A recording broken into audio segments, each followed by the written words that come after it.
अरविंद केजरीवाल जो भी कहें और चाहे जैसे भी सत्येंद्र जैन का बचाव करें, लेकिन असल बात तो यही है कि वो बुरी तरह घिरा हुआ महसूस कर रहे हैं। जो समय और ऊर्जा वो गुजरात, हिमाचल प्रदेश और कर्नाटक विधानसभा चुनाव की तैयारियों में लगा रहे थे, पूरी ताकत तिहाड़ जेल से सत्येंद्र जैन से जुड़े एक वीडियो को खारिज करने में लगानी पड़ रही है।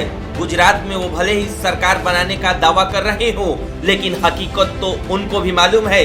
अगर मनीष सिसोदिया के खिलाफ जांच नहीं शुरू हुई होती तो एमसीडी चुनाव के लिए भी तैयारी और अच्छी हो सकती थी।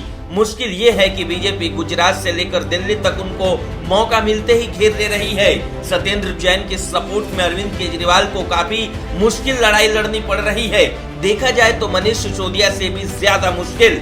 मनीष सिसोदिया के खिलाफ छापेमारी और बाद में हुए जांच पड़ताल में भी अभी तक कुछ भी ऐसा वैसा नहीं मिला, लेकिन सत्येंद्र जैन का मामला ऐसा है कि उनके खिलाफ ताबड़तोड़ वीडियो लीक होकर सामने आ रहे हैं। सत्येंद्र जैन का मामला काफी अलग लग रहा है, बल्कि मनीष सिसोदिया से भी अलग।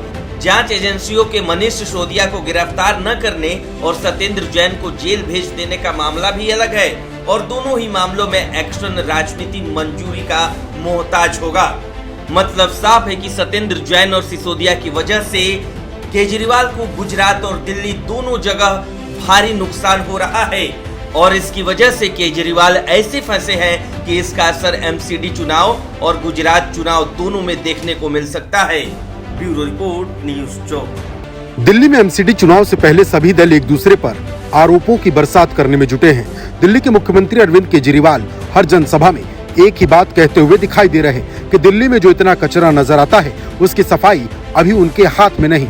अगर दिल्ली की जनता उन्हें जिता देती है तो दिल्ली चमकती हुई दिखाई देगी। इस बीच अब गुजरात के बाद एमसीडी के चुनाव में भी असदुद्दीन ओवैसी की एंट्री हो गई। उनकी पार्टी AIMIM केवल 15 वार्ड पर चुनाव लड़ रही, हालांकि दिल्ली में कुल 250 वार्ड हैं। ओवैसी ने चुनाव प्रचार के दौरान बीजेपी पर उतना हमला नहीं किया जितना आम आदमी पार्टी और अरविंद केजरीवाल पर किया। ओवैसी ने एक जनसभा के दौरान अरविंद केजरीवाल को छोटा रिचार्ज कह दिया। ओवैसी ने कहा कि कोरोना काल में अरविंद केजरीवाल मुसलमानों को बदनाम कर रहे थे। उनका कहना था कि कोरोना बढ़ने के लिए तबलीगी जमात को जिम्मेदार ठहराया गया। उन्होंने केजरीवाल को झूठा बताते हुए कहा कि जहांगीरपुरी में जब गड़बड़ हुई तो वहाँ बुलडोजर चलवा दिया गया। इसके अलावा ओवैसी आम आदमी पार्टी के मुस्लिम हितैषी होने के दावे को भी झूठा करार दे रहे हैं। वहीं असदुद्दीन ओवैसी बिल्किस बानो के मामले पर भी अरविंद केजरीवाल को सवालों के घेरे में खड़ा कर रहे हैं। उन्होंने कहा कि बिल्किस बानो मामले में अरविंद केजरीवाल नहीं बोलते, वो यूनिफॉर्म सिविल कोड पर कुछ नहीं कहते। ऐसे मामलों में उनकी घिग्गी बंध जाती है, लेकिन जब वो मुसलमानों को सुपर स्प्रेडर कहने लगे तो हाईकोर्ट उन्हें झूठा साबित कर देता है। उन्होंने कहा है कि मोदी जी टोपी नहीं पहनते और केजरीवाल जिनसे भी मिलते हैं उसे टोपी पहना देते हैं। जब कांग्रेस को जनता ने मौका दिया और वो फेल हो गई तो छोटा रिचार्ज का दामन पकड़ लिया। हालांकि ऐसा नहीं है कि सिर्फ आम आदमी पार्टी के ऊपर ही असदुद्दीन ओवैसी ने निशाना साधा, बल्कि बीजेपी और कांग्रेस पर भी उन्होंने जमकर बयानबाजी की। ओवैसी ने कांग्रेस को भी आड़े हाथों लेते हुए कहा कि कांग्रेस वाले मुझे वोट कटवा कहते हैं, लेकिन मैं किसी की वोट नहीं काटता बल्कि अपना हक मांगने आया हूँ। आखिर कांग्रेस बीजेपी को क्यों नहीं हरा पा रही? उन्होंने कहा कि गुजरात में हमारी पार्टी तो केवल 13 सीटों पर चुनाव लड़ रही, बाकी 169 पर जीतकर कांग्रेस सरकार बनाकर दिखाए। लेकिन कांग्रेस तो अपनी कमियां छिपाने के लिए इस तरह के आरोप लगाती है। वहीं ओवैसी के एमसीडी चुनाव में उतरने से कांग्रेस और आम आदमी पार्टी को कितना नुकसान होगा ये चुनाव के बाद पता चलेगा। फिलहाल ओवैसी केजरीवाल को उधेड़ने में लगे हैं। ब्यूरो रिपोर्ट, न्यूज़ चौक। तारीख 25 मार्च 2022, जगह लखनऊ, उत्तर प्रदेश। योगी आदित्यनाथ दूसरी बार उत्तर प्रदेश के मुख्यमंत्री बनने जा रहे थे। मंच पर भाजपा के बड़े बड़े नेता मौजूद थे, कई राज्यों के मुख्यमंत्री भी थे। तभी बिहार के मुख्यमंत्री नीतीश कुमार की एंट्री होती है। मंच पर मौजूद सभी नेताओं का अभिवादन करते हैं और आगे बढ़ जाते हैं। इसके बाद प्रधानमंत्री नरेंद्र मोदी के पास पहुंचते हैं और झुककर अभिवादन करते हैं। हाथ जोड़े नीतीश कुमार का अभिवादन पीएम मोदी हाथ पकड़कर स्वीकार करते हैं। लगभग 9 महीने के बाद नीतीश कुमार एक बार फिर कुछ ऐसा ही करते दिखाई दे रहे। दरअसल 2 दिनों के अंदर वो 3 बार दूसरों के आगे झुकते नजर आए और फिर आगे बढ़ गए। ऐसे में सवाल उठ रहा कि बिहार के मुख्यमंत्री को क्या हो गया है? नीतीश कुमार आजकल बहुत ज्यादा खुश हैं या नहीं, या कोई और बात है? दरअसल रविवार को नीतीश कुमार की पार्टी जेडीयू की राज्य परिषद की बैठक में शामिल होने के लिए नीतीश कुमार पार्टी ऑफिस पहुंचे थे। सीएम नीतीश का स्वागत करने के लिए राष्ट्रीय अध्यक्ष ललन सिंह समेत कुछ और नेता खड़े थे। नीतीश कुमार गाड़ी से उतरे और ललन सिंह की ओर बढ़े। जब तक ललन सिंह नीतीश कुमार को बुके देते, उससे पहले ही नीतीश कुमार हाथ जोड़कर उनके आगे झुक गए। इसके बाद ललन सिंह ने सीएम के हाथों को पकड़ा और बुके दिया। नीतीश कुमार के इस रिएक्शन को देख वहां मौजूद हर कोई हैरान था। वहीं इससे पहले बिहार सरकार ने शनिवार को नशा मुक्ति दिवस मनाया था। कार्यक्रम में नीतीश कुमार भी शामिल हुए थे। कार्यक्रम में शामिल होकर नीतीश कुमार जब बाहर निकले तो पत्रकारों ने उन्हें रोका और सवाल करने लगे। इसके बाद नीतीश कुमार मुस्कुराते हुए पत्रकारों के पास पहुंचे और कहते हैं कि हमारी बातों को ठीक से लिखिएगा, फिर हाथ जोड़कर झुकने लगते हैं। उस वक्त भी नीतीश कुमार के इस व्यवहार से सभी पत्रकार हैरान थे। कुछ दिन पहले राजगीर में गुरु नानक देव के 554वें प्रकाश उत्सव में नीतीश कुमार मंच पर 2 सरदारों के पैर छूते दिखे थे।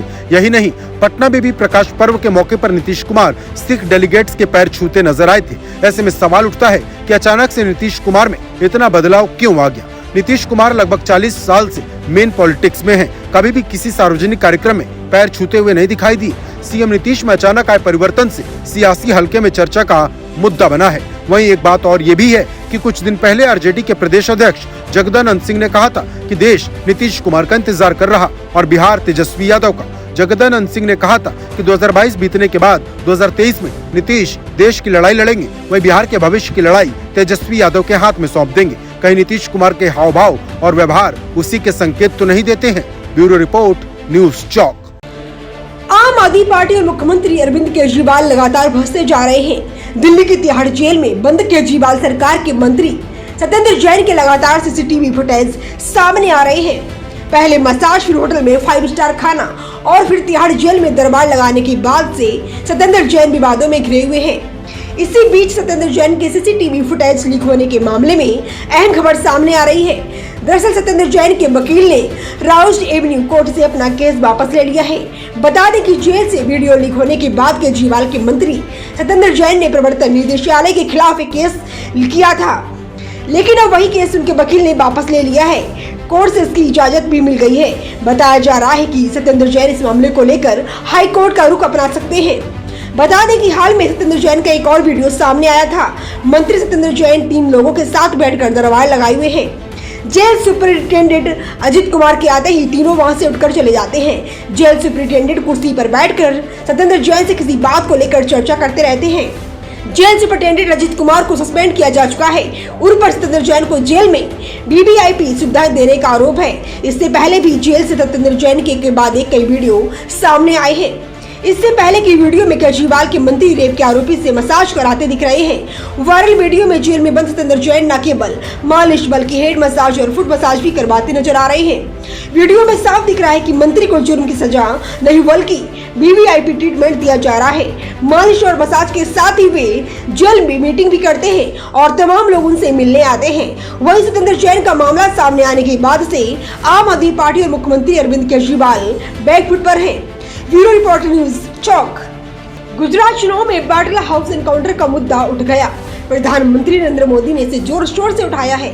गुजरात के खेड़ा और सूरत में चुनावी रैली करते हुए पीएम मोदी ने दोनों जगह इसका जिक्र किया। प्रधानमंत्री नरेंद्र मोदी के पास ना तो शब्दों की कमी है और ना ही किस्से कहानियों की, लेकिन लगातार 2 रैलियों में वो बाटला हाउस को अपनी स्पीच में लाए। इनके बहाने उन्होंने युवाओं को याद दिलाया कि गुजरात और देश को कांग्रेस और के जैसे विचार रखने वाले दलों से सतर्क रहने की आवश्यकता है। ऐसे दल अपने वोट बैंक को सुरक्षित रखने के लिए बड़े आतंकवादी हमलों पर चुप रहते हैं। बाटला हाउस एनकाउंटर का जिक्र कर पीएम मोदी ने कांग्रेस को आतंकवादियों का हमदर्द करार दिया है। रैलियों में मोदी ने इसी के बहाने कांग्रेस को निशाना बनाया। उन्होंने कहा कि गुजरात की नई पीढ़ी ने अहमदाबाद और सूरत के सीरियल बम ब्लास्ट नहीं देखे हैं। वो उन्हें उन लोगों से सावधान करना चाहते हैं जो आतंकवादियों के हमदर्द हैं। बाटला हाउस एनकाउंटर आतंकवाद का कृत्य था, लेकिन कांग्रेस नेताओं ने इस पर सवाल उठाया था। मोदी बोले कि कांग्रेस और उसके समान विचार वाले कई दल आतंकवाद को कामयाबी पाने का शॉर्टकट समझते हैं। रैलियों में प्रधानमंत्री ने कहा कि कांग्रेस आतंकवाद को वोट बैंक के चश्मे से देखती है। कांग्रेस ही नहीं, उसके समान विचार वाले कई दल आ गए हैं जो आतंकवाद को कामयाबी पाने के शॉर्टकट के रूप में देखते हैं। ऐसे छोटे दलों की सत्ता की भूख और भी बड़ी है। उन्होंने नाम तो नहीं लिया, लेकिन इशारा आम आदमी पार्टी और असदुद्दीन ओवैसी AIMIM की तरफ था। गुजरात चुनाव में ये भी ताल ठोक रहे हैं जब प्रधानमंत्री ने ये कहा कि कांग्रेस और उनके समान विचार वाले दलों ने सर्जिकल स्ट्राइक और सशस्त्र बलों की क्षमता पर संदेह जताया था, तो उससे ये बात और साफ हो गई थी कि पीएम ने नए वोटरों को आतंकवाद और बाटला हाउस का जिक्र कर ये संदेश देने की कोशिश की कि आतंकवाद अभी समाप्त नहीं हुआ है, जबकि कांग्रेस की राजनीति नहीं बदली है। जब तक तुष्टीकरण की राजनीति चलती रहेगी, आतंकवाद का डर बना रहेगा। ब्यूरो रिपोर्ट, न्यूज़ चौक।